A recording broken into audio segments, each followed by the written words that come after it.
Bonjour à tous. Je continue à vous partager des extraits du livre de Yves Semen sur la théologie du corps de Jean-Paul II. La perspective de la rédemption du corps, Romains 8, 23.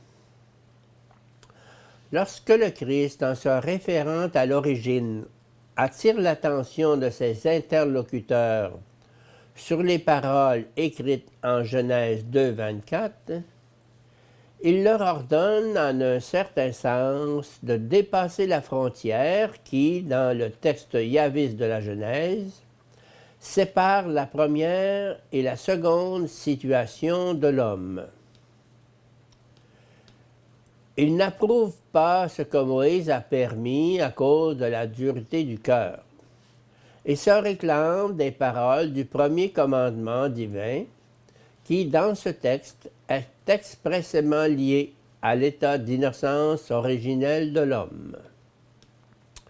Cela signifie que ce commandement n'a rien perdu de sa force, bien que l'homme ait perdu son innocence primitive.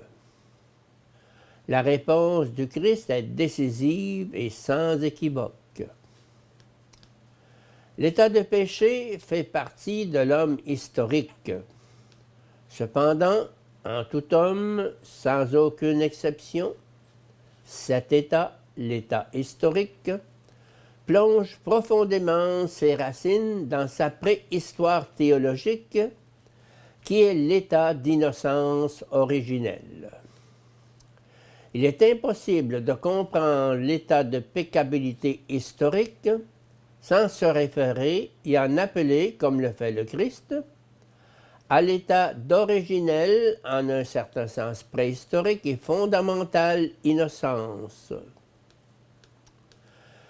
L'apparition de la péccabilité comme état, comme dimension de l'existence humaine, est donc, depuis les origines, liée à cette innocence réelle de l'homme, comme état originel et fondamental, comme dimension de l'être créé à l'image de Dieu.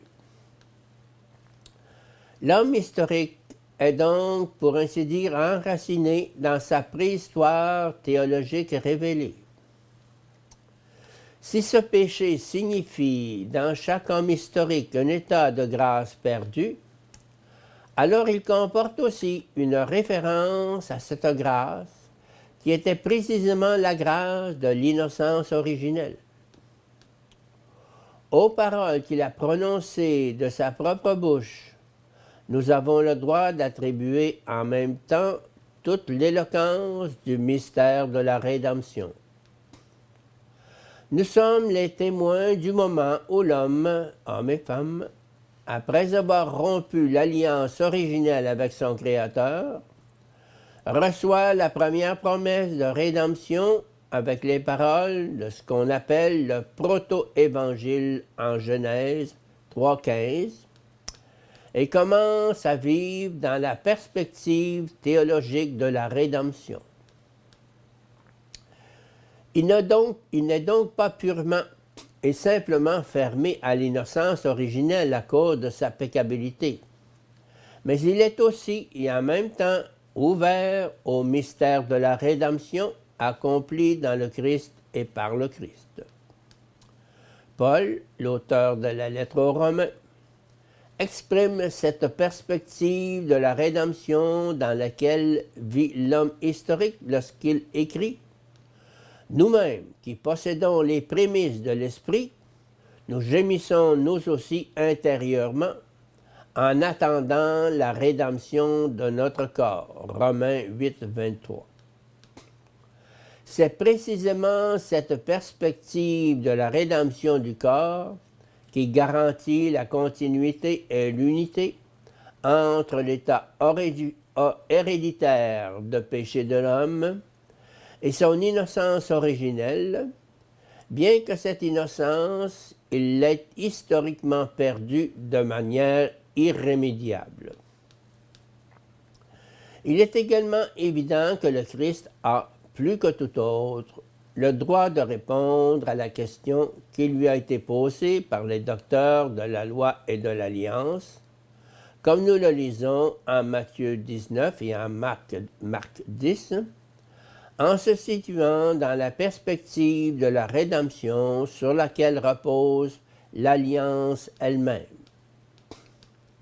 Les analyses ultérieures qui seront faites à ce sujet sur la base des premiers chapitres de la Genèse reflèteront presque nécessairement la vérité des paroles de Paul.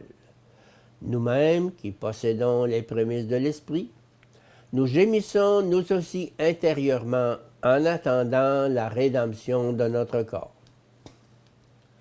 Si nous nous mettons dans cette situation qui s'accorde si bien avec l'expérience, l'origine doit nous parler avec la grande richesse de lumière qui provient de la révélation et à laquelle, par-dessus tout, la théologie veut répondre.